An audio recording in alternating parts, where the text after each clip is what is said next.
forma bicóncava, esto ya sabes, ¿no es cierto?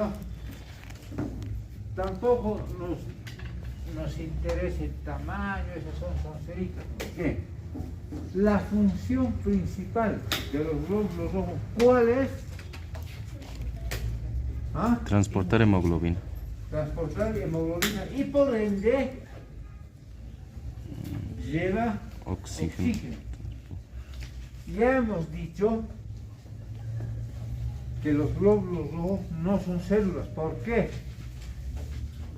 Carecen de núcleo. Carecen de núcleo. Por eso es que la sangre se ha descartado que sea un tejido. ¿Sí? Los tejidos tienen células nucleadas, ¿no es verdad? No puede haber un tejido con células sin núcleo, ¿no? ¿O conocen algún tejido que tenga células así? No hay, ¿no es cierto? Porque si no, no habría función. Porque el núcleo es quien le da la función a la célula. Muy bien. Entonces, los glóbulos rojos, siempre tenemos que decir así. La función principal de los glóbulos rojos es la de llevar hemoglobina y por ende oxígeno. ¿Sí? Porque si no hay hemoglobina, ahora vamos a ver que los glóbulos rojos no tienen hemoglobina. Posteriormente recién adquieren hemoglobina. Entonces, los glóbulos rojos al llevar hemoglobina llevan oxígeno desde los pulmones hacia la intimidad de todos los tejidos. Y a través de la misma hemoglobina, desde la intimidad de los tejidos, recogen el dióxido de carbono y lo trasladan hacia los pulmones. Y este intercambio gaseoso entre oxígeno y dióxido de carbono que se produce en los pulmones se llama hematosis.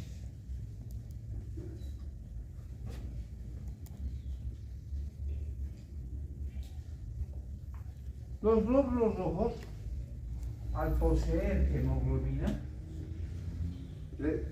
la hemoglobina es una proteína globular que tiene lecitina y colesterol. La lecitina los hace a los glóbulos rojos impermeables, es decir, que no se mojan.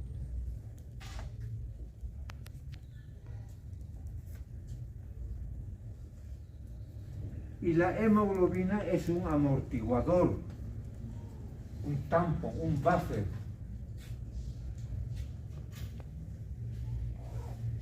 De manera que la sangre es un amortiguador responsable de hasta el 50% del poder amortiguador.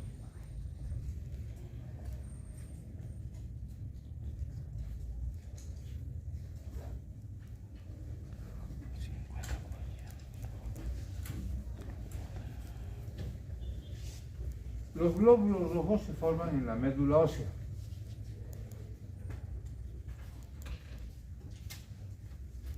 A partir de un megaloblasto.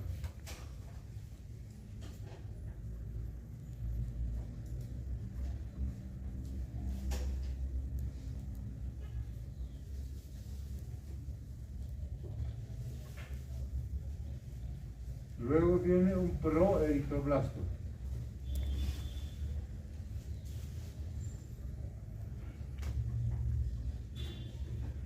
Luego un eritroblasto basófilo.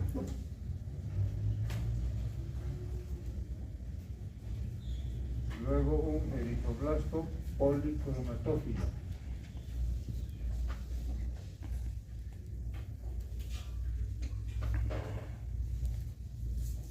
Luego un eritroblasto ortocromático.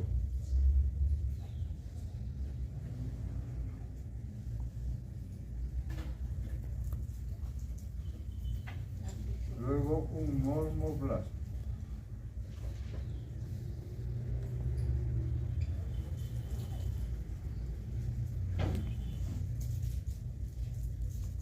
Luego un reticulocito.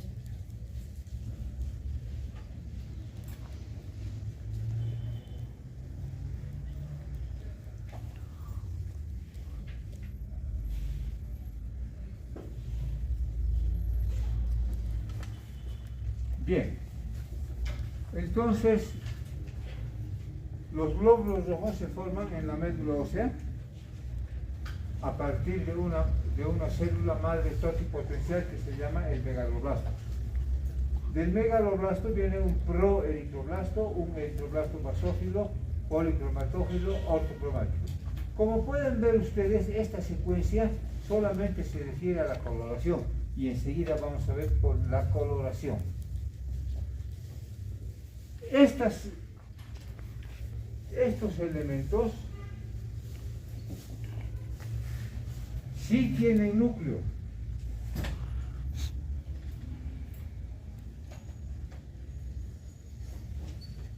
pero carecen de hemoglobina.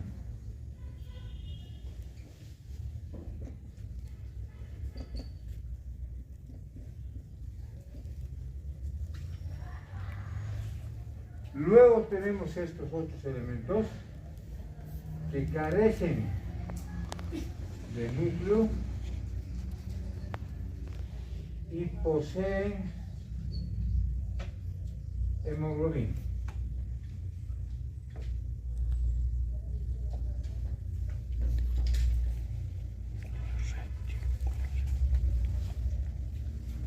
Bien, como pueden ver ustedes, en cuanto se forman no los glóbulos rojos, sino las células predecesoras del glóbulo rojo, donde todavía no se llama eritrocito, sino se llama megaloblasto, luego proeritroblasto, quiere decir que se va acercando a la formación. Luego tenemos un eritroblasto basófilo, que se tiñe de colorantes básicos, policromatófilo, de básico y ácido, ortocromático, que ya no se tiñe, y luego tenemos un normoblasto. Hasta aquí ninguno se llama eritrocito como tal, ni glóbulo rojo, ni hematíes, pero estos tienen núcleo. ¿Sí? A partir del normoblasto ya se empiezan a diferenciar otras células. El reticulocito. El reticulocito se lo podría llamar un eritrocito bastante joven.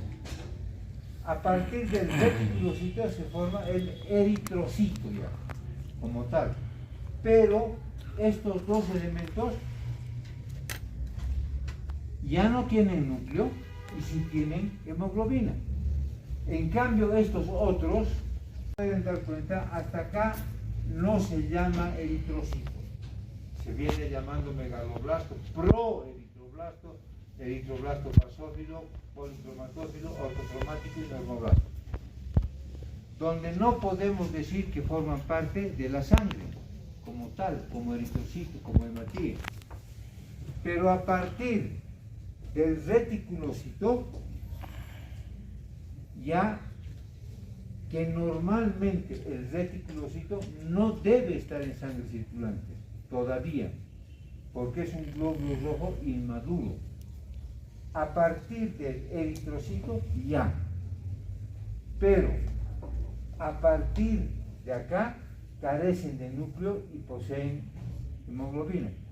Estos ya son aptos para trabajar en la sangre como deben trabajar. Muy bien. Ahora, la teoría acerca de la desaparición del núcleo son tres las teorías. La cariorexis,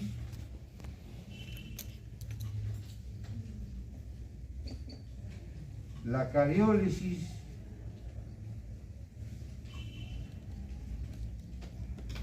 y la pignosis.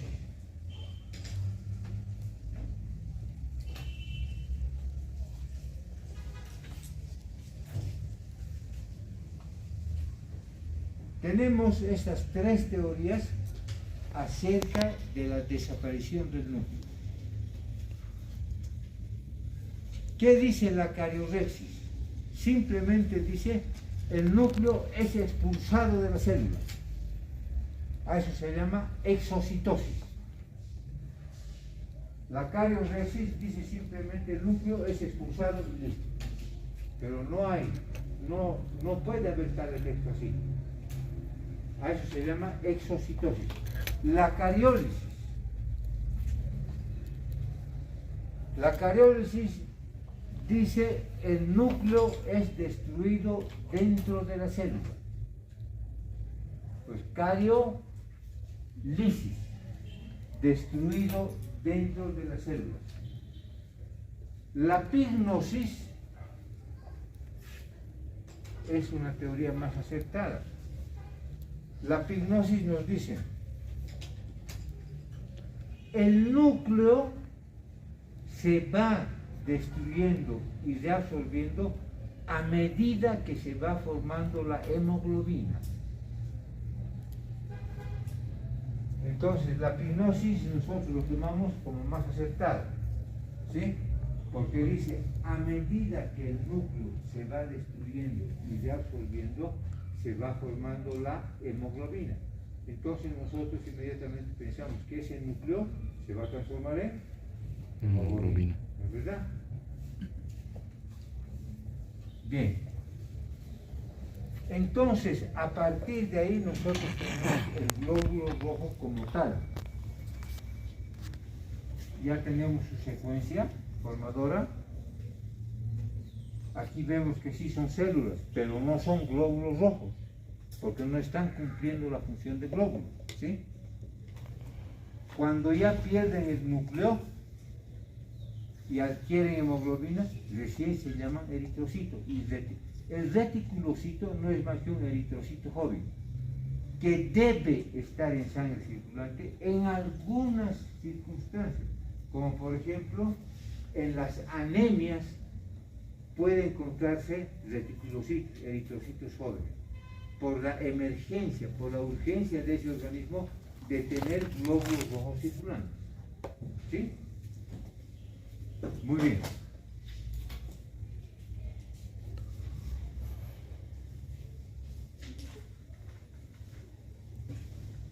Entonces, un ligero repaso.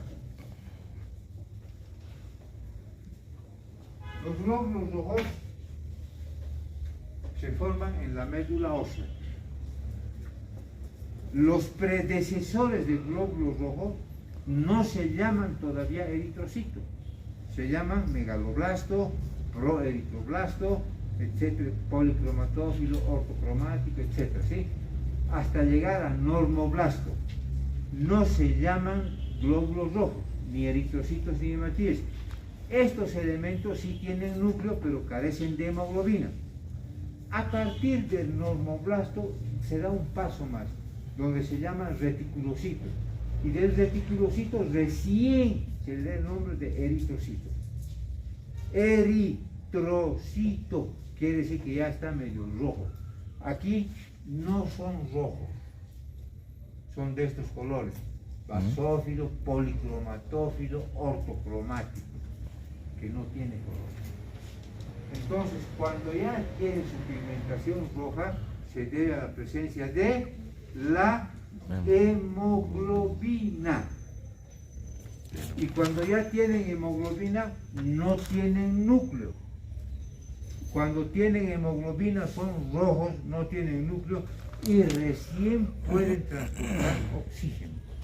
Entonces ahí decimos que por eso que no son células y no forman tejidos. Bien. Ahora vamos a hablar un poco de la hemoglobina.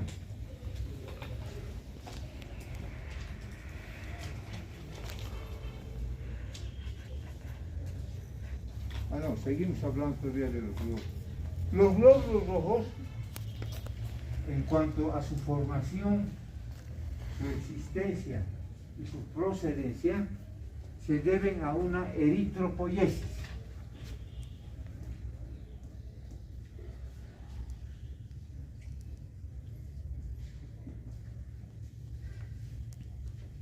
¿Qué es la eritropoiesis? La eritropoiesis se refiere a la formación de los glóbulos rojos, es decir, a su producción. Y su producción se debe a un control de retroacción. Es decir,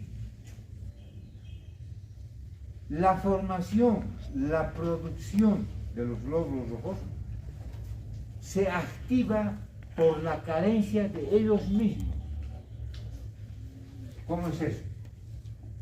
Es decir, la producción de glóbulos rojos se activa cuando están poquitos ellos, entonces se activa la producción. Y se inhibe, se detiene la producción cuando hay muchos glóbulos rojos. Entonces ellos mismos se autocontrolan. ¿Sí? Eso es por eso de un control de retroacción, porque ellos se controlan. Ellos cuando están muy poquitos se activan para producir más y cuando están muchos se inhiben para producir menos. ¿No es verdad? Y su producción es estimulada por 3 factores.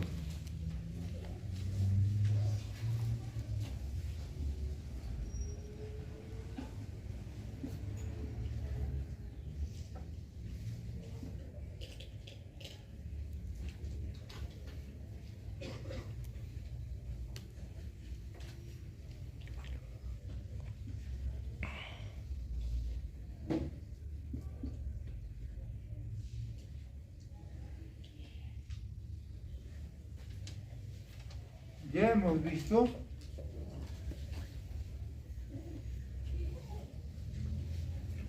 que la eritropoiesis está sujeta a un control de retroacción, ¿sí?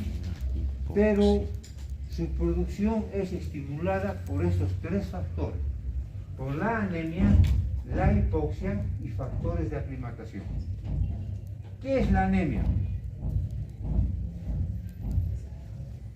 La anemia es la disminución porcentual de glóbulos rojos.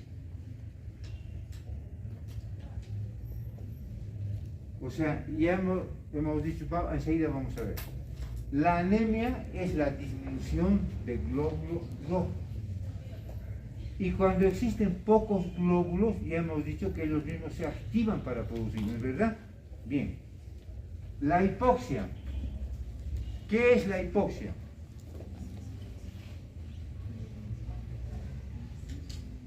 Poco oxígeno en los tejidos, disminución de oxígeno en los tejidos o disminución de concentración de oxígeno en la sangre.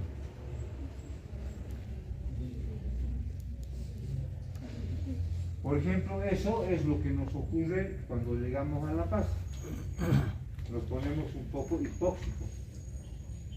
Venimos del Oriente, o venimos de Buenos Aires, o de Santiago de Chile, venimos acá, nos falta oxígeno y nos ponemos hipóxicos, porque nos falta oxígeno, ¿no es verdad?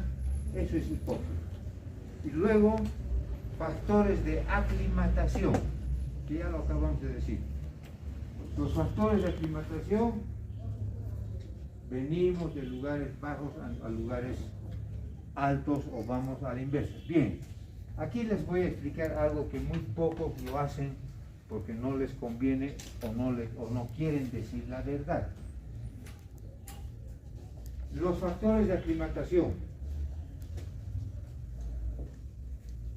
Cuando una persona viene de un lugar bajo, del llano o de la costa, cuando uno viene de Santa Cruz, viene del llano, ellos son llaneros. Cuando uno viene de la costa, viene del nivel del mar. Venimos acá a La Paz y nos falta oxígeno, ¿no es verdad? Porque tenemos pocos glóbulos rojos. Uno, nos puede faltar oxígeno, nos podemos desmayar, y si la persona es muy adulta y aparte tiene problemas de EPOC,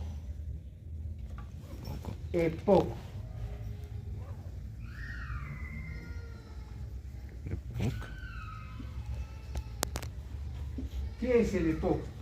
Enfermedad pulmonar obstructiva crónica.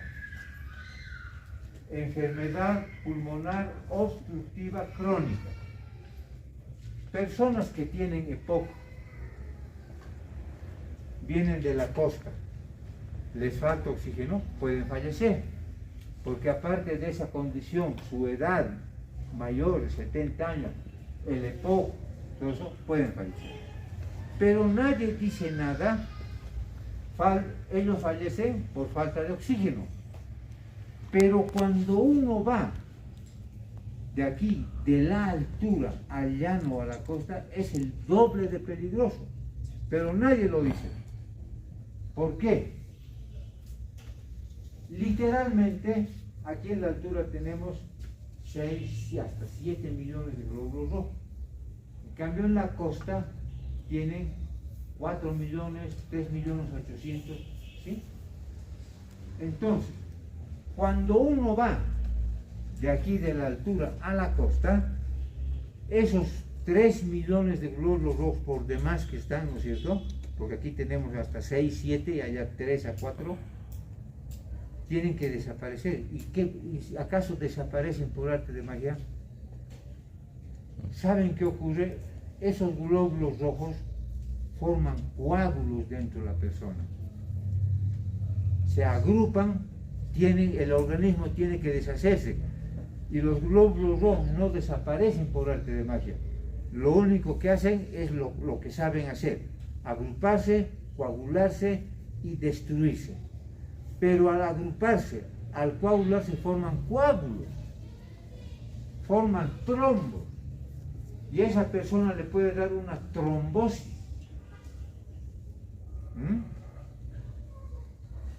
Un coágulo grande puede venirse al cerebro, le da una trombosis cerebral. Puede venirse a los pulmones, una trombosis pulmonar. Puede venirse a los riñones, una trombosis renal. Puede venirse al hígado, una trombosis hepática. Nadie habla de eso. Nadie dice que los glóbulos rojos en exceso tienen que desaparecer, pero no desaparecen por arte de magia, sino que para desaparecer ellos se agregan, se juntan, forman coágulos, y esos coágulos, si va bien todo, si la persona es joven, entonces la lisis sanguínea los va a ir destruyendo progresivamente y va a ir por buen camino, ¿sí? Pero si no ocurre aquello, y por ahí se han formado coágulos muy grandes, entonces los coágulos se van a transformar luego en émbolos y en trombos. Puede dar una embolia o una trombosis. Y nadie dice eso, ¿no es verdad? O alguna vez han escuchado que alguien dijo eso. Nadie dice eso, porque no les conviene. ¿Por qué creen ustedes que en la costa, en el llano, han fallecido muchos jugadores de fútbol? En la altura, ¿cuántos han muerto? Ni uno. ¿No es cierto? Por ese mismo hecho. Y no lo dicen. ¿Por qué? Porque siempre quieren decir que la altura es mala. El organismo tiene las formas de defenderse, pero cuando el organismo está un poco deteriorado, un poco malo, ocurren estas cosas. Un organismo de un anciano con EPOC que venga de la costa a la altura puede fallecer. ¿Por qué? Por esta condición más que por la falta de oxígeno. En la costa, hasta un joven puede fallecer. ¿Por qué? Por una trombosis o por una embolia. Porque acabamos de decir que esos glóbulos rojos que están en demasía tienen que reabsorberse, tienen que desaparecer, pero no se desaparecen por arte de magia, ¿no es verdad? El organismo lo primero que hace es, para disminuirlos, los destruye y forma émbolos, coágulos, trombos. Y si alguna parte del sistema lísico, del sistema hemo de la sangre, no está funcionando bien, no va a lograr desintegrar a los coágulos y estos van a llegar al cerebro, a los riñones, al mismo corazón, ¿sí? Y van a producir trombosis y embolia. Bueno, ahora ya saben que no había sido la cosa como la pintan otros. Bien.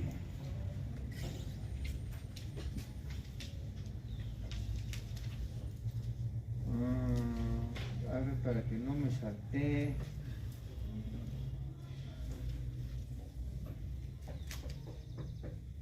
La concentración de glóbulos rojos. Esto de la concentración, cuando hablamos de concentración de glóbulos rojos, glóbulos blancos, no es un tema perfecto, son parámetros. Mucho depende del tamaño de la persona, del peso de la persona, de la edad de la persona, pero damos parámetros. Por ejemplo, la concentración de glóbulos rojos es de 5.500.000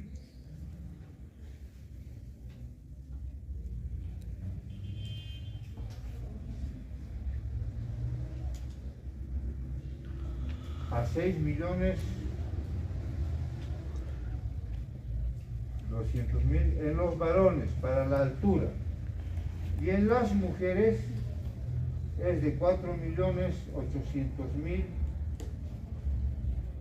a 5.500.000 por milímetro cúbico.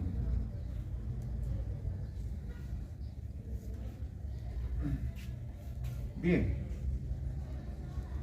la concentración de glóbulos rojos para los varones en la altura es de 5.500.000 a 6.200.000. Para las mujeres en la altura es de 4.800.000 a 5.500.000 por milímetro cúbico. En la costa,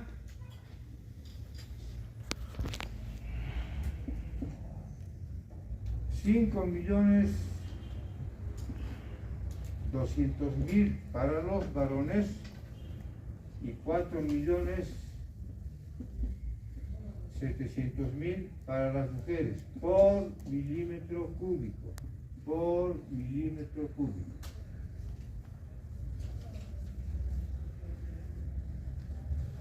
Como les decía, estas cifras ustedes jamás tienen que dejarse apocar por nadie cuando les digan lo siguiente. Hay algunos docentes que les falta preparación, les falta actualizarse. Según algunos tienen en su pequeño cerebro y dicen, la concentración de glóbulos rojos para la altura en el varón es de 5.500.000 a 6.200.000 y punto. Y si les preguntan en el examen y no ponen así, los aplazan. Mal, no es así. Estos son parámetros. Parámetros. Quiere decir que pueden variar. No puede ser que, a ver, yo mido 1,90 m, que venga otro que mida 1,50 m. Tengamos el mismo peso, la misma edad. ¿Tendremos la misma cantidad de glóbulos rojos por milímetro cúbico? No. Sino que por eso son parámetros. Este es un parámetro que se da, que un varón en la altura puede tener de aquí a aquí, ¿sí?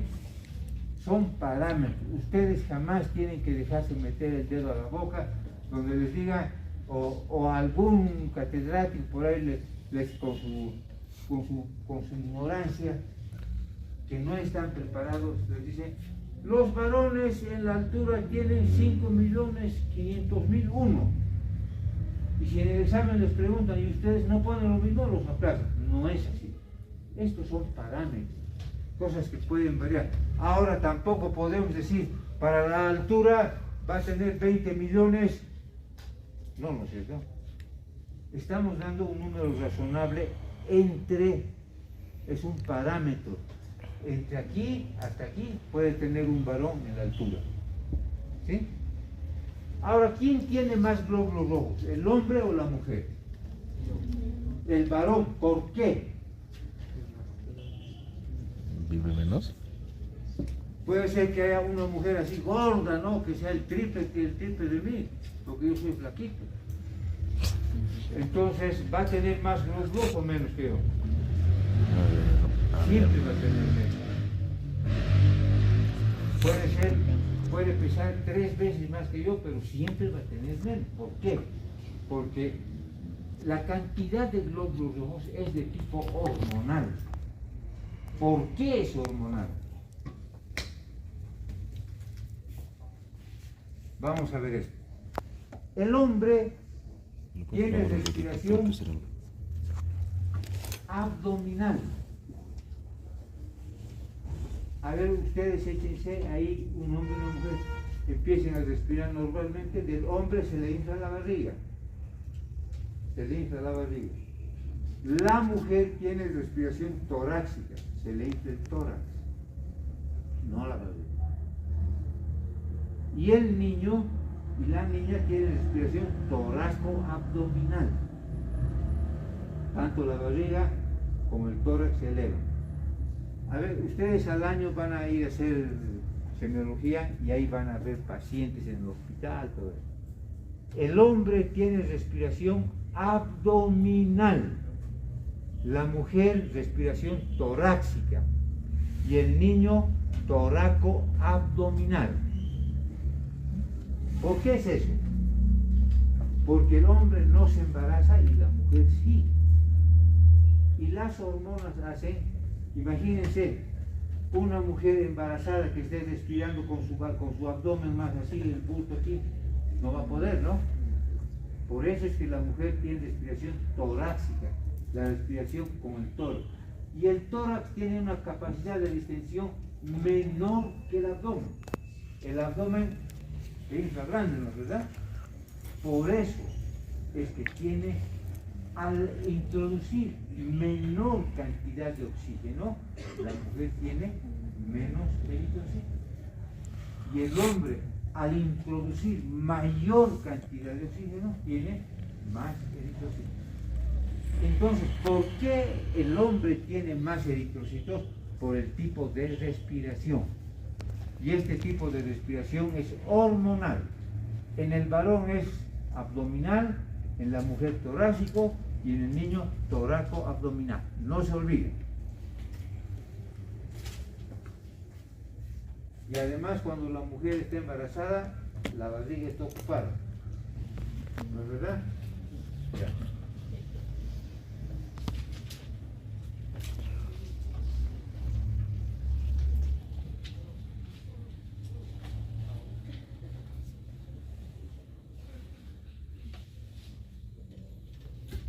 Ahora vamos a hablar un poquito de la hemoglobina. La hemoglobina es una proteína globular. Es una proteína de la sangre. Su función, entonces miren, aquí hablamos solo, no estamos hablando del glóbulo rojo, estamos hablando solo de la hemoglobina. Función de la hemoglobina es llevar oxígeno y de retorno traer dióxido de carbono. No estamos hablando del glóbulo rojo, ¿no es verdad? Estamos hablando solo de la hemoglobina. Entonces, si el glóbulo rojo no tendría hemoglobina, no hace nada. La hemoglobina es quien le da la propiedad de transporte de gases.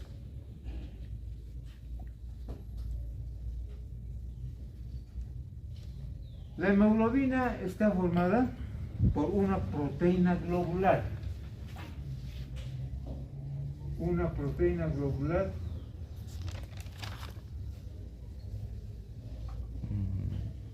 que es la globina.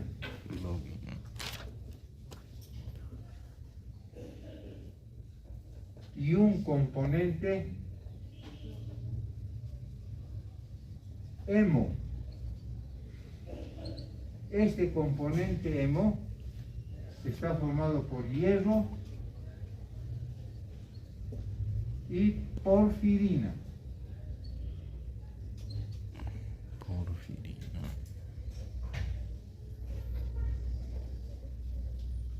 La hemoglobina es una proteína globular. Está formado por una proteína globular que se llama globina, por un componente hemo de hierro y porfirina, donde la porfirina, que es otra proteína globular, es la que le da el color rojo. ¿Quién le da el color rojo a la hemoglobina? Porfirina. La porfirina. Ahí está una pregunta de examen, por ejemplo.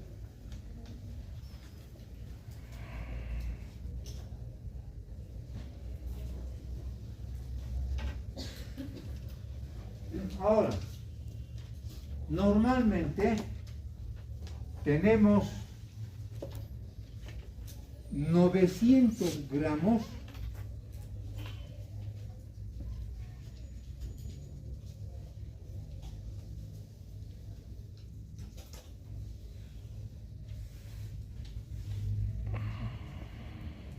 de hemoglobina. Eso lo dejamos ahí. Bien. Después vamos a continuar con la hemoglobina. Ahora, las alteraciones en la producción de glóbulos rojos.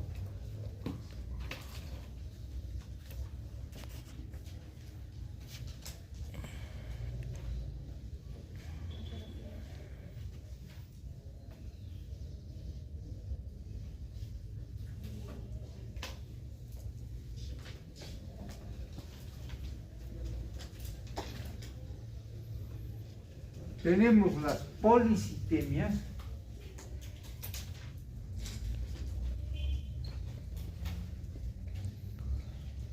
y las anemias.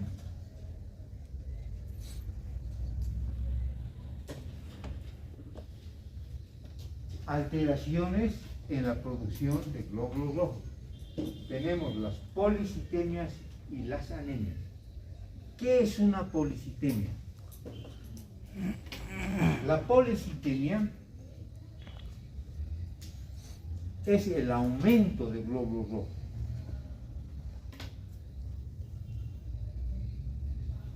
El aumento por encima de los valores normales. O sea, nosotros tomamos solamente como parámetros estos valores, ¿sí? Y si está por encima de estos valores, entonces es una policitemia. Y si está por debajo de estos valores, es una anemia. Anemia es la disminución del glóbulo rojo. Policitemia, el aumento. Ahora, en las policitemias, el aumento de la hemoglobina también se produce, y eso es malo. En la disminución de glóbulos rojos en las anemias, disminuye la hemoglobina, que también es malo.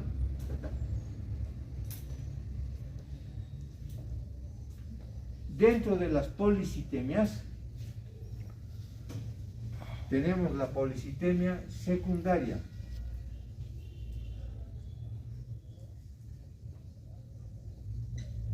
Y la policitemia B.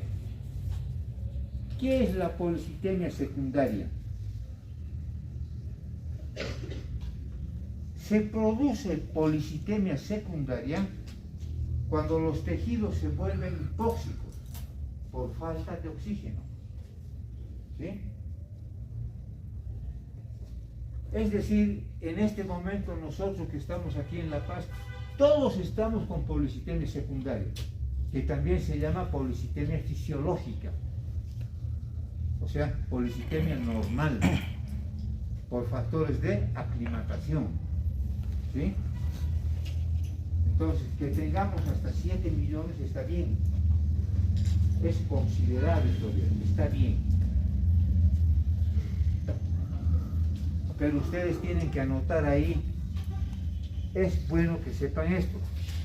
En las policitemias, al incrementarse el número de glóbulos rojos, también se incrementa el porcentaje de hemoglobina, que es malo cuando está muy elevado.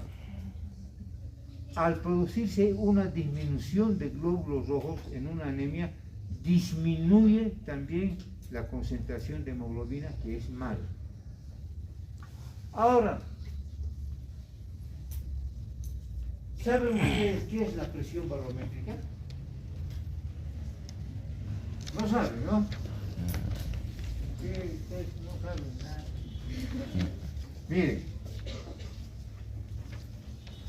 esta es la Tierra. Aquí tenemos el mar, poco del llano, La Paz. Aquí veremos Santa Cruz. Aquí veremos Costa del Mar. Ahora, miren ustedes.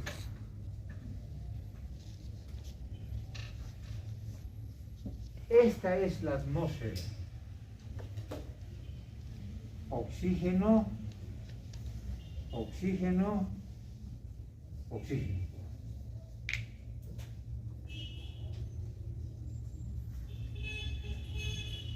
Esta es la atmósfera, ¿no es verdad?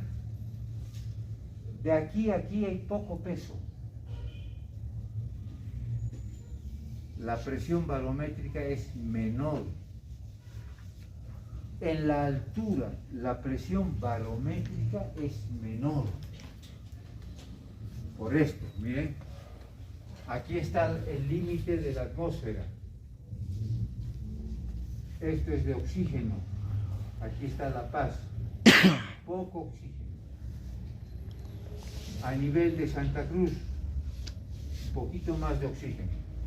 A nivel de la Costa del Mar, mucho más oxígeno. Entonces, es al revés. A nivel de la costa, la presión barométrica es mayor. A nivel de la altura, la presión barométrica es menor. ¿Sí? Lo que ocurre no es que aquí en La Paz hay menos oxígeno, ni aquí hay más oxígeno. El oxígeno está en la misma cantidad, pero lo que varía es la presión. Al haber menor presión barométrica aquí en La Paz, nosotros tenemos que esforzarnos en respirar más fuerte. Hay poca presión. En cambio, en un lugar bajo, el oxígeno es como si a uno le estuvieran inflando hacia adentro los pulmones, así. La presión es tan pesada, tan fuerte, que pareciera que se estuvieran empujando el oxígeno hacia adentro. ¿Sí? En cambio, en la altura, no. Es tan poca la presión, que está ahí quieto y nosotros tenemos que esforzarnos en respirar. Tenemos que hacer mayor fuerza. Por eso es que los que vivimos en la altura, tenemos los pulmones más grandes. Y los que viven en la costa y en el llano tienen los pulmones más pequeños y la barriga más grande. ¿Cierto?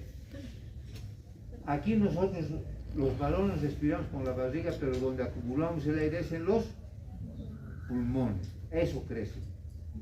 En el oriente no tienen que acumular el oxígeno porque hay harto. O sea, el oxígeno entra como a la fuerza.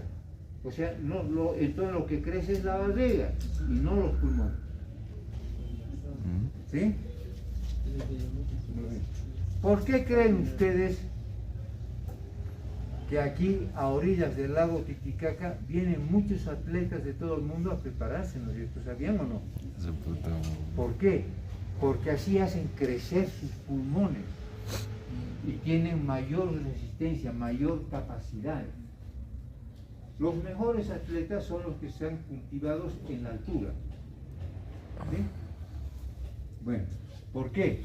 Porque crece el compliance pulmonar, la capacidad pulmonar es mayor. Bueno, luego tenemos la policitemia vera. La policitemia vera o eritremia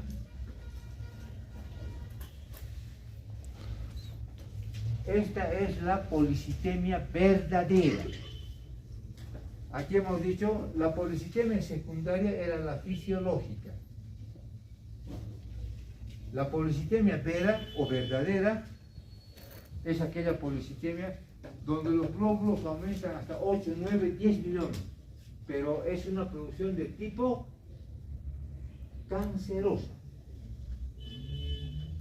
donde hay personas que, y vulgarmente le dicen, tiene poliglobulia. No se dice poliglobulia, tiene eritremia.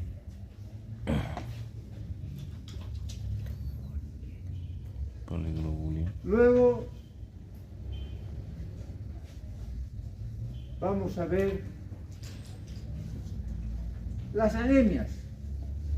Las anemias pueden producirse por pérdida de sangre o por producción lenta de glóbulos rojos. Aquí simplemente las vamos a nombrar algunas anemias porque las vamos a desarrollar en las prácticas, vamos a hacer prácticas. Pues, tenemos anemia aplásica, la anemia megaloblástica, la anemia hemolítica, etc. Donde las anemias, todas ellas se caracterizan, ¿por qué? Por la disminución de glóbulos rojos. ¿Sí? Y al no haber glóbulos rojos no hay hemoglobina. Eso lo vamos a dejar ahí en anemias porque en la práctica vamos a llevar. Ahora, vamos a hablar de la hemoglobina. La hemoglobina tenemos en una concentración de 900 gramos en total en el organismo. Donde 1 gramo de hemoglobina lleva 1.34 gramos de oxígeno. 1 gramo de hemoglobina transporta 1.34 gramos de oxígeno. La concentración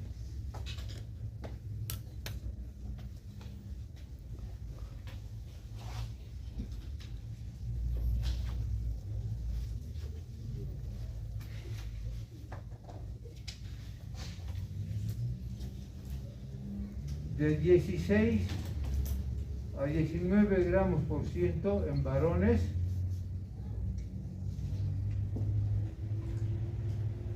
de 15 a 16 gramos por ciento en mujeres en la altura.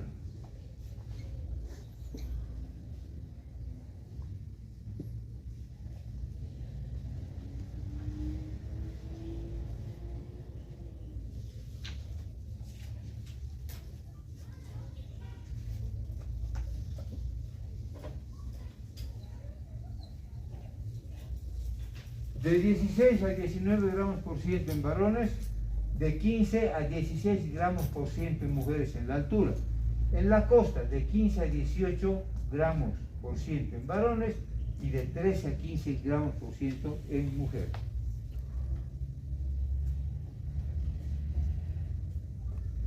La destrucción de la hemoglobina.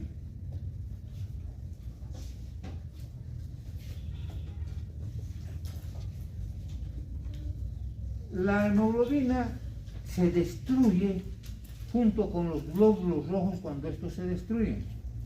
Hemos dicho que los glóbulos rojos se convierten en hemoconias, polvo de sangre, y ahí se destruye. ¿No es verdad? Entonces, toda esta hemoglobina va a parar y todas las hemoconias al vaso, y del vaso son devueltas a través de la vena porta al hígado. Y ahí es donde en el hígado se recupera nuevamente la hemoglobina, nuevamente todos los componentes, ¿sí? Muy bien. Ahora, pero durante el transcurso de lisis de los glóbulos rojos, la hemoglobina que se destruye es fagocitada también parte por los glóbulos blancos, ¿sí? Y parte de esto va a parar al hígado, hemos dicho, ¿no es cierto? Acabamos de decir. Bien, y entonces el hígado, parte de la porfirina, se va a convertir en protoporfirina. Y esta protoporfirina se va a convertir en bilirrubina.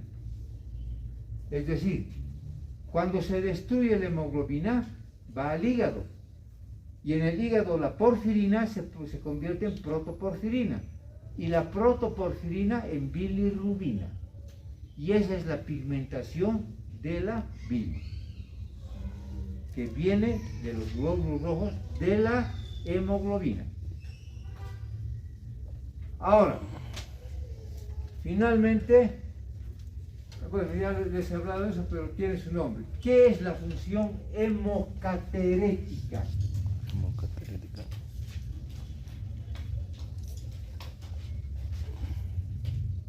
La función hemocaterética del vaso consiste en que el vaso recupera toda la cantidad de hemoglobina, de hierro, de globina, de porfirina y lo devuelve al hígado.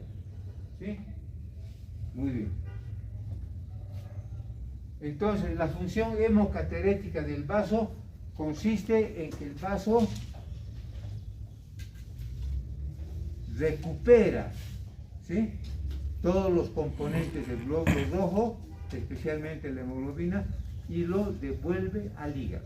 Ahora, la resistencia de los glóbulos rojos. Lo último.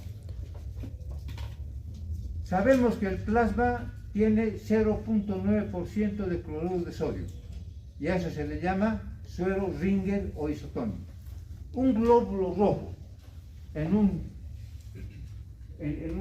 medio isotónico no le pasa nada. Pero un glóbulo rojo en un medio hipertónico, donde tenga mayor concentración de sal, entonces el glóbulo rojo va a empezar a ceder su líquido, se va a arrugar y se va a destruir. En una solución hipertónica, el glóbulo rojo libera toda su agua, se arruga y se destruye. En una solución hipotónica, el glóbulo rojo absorbe agua, estalla y se destruye. En una solución hipotónica, el glóbulo rojo absorbe el líquido tanto que estalla y se destruye. En una hipertónica, libera toda su agua el glóbulo rojo, igual se arruga y se destruye. En una solución isotónica, el glóbulo rojo está normal. Nos vemos el viernes.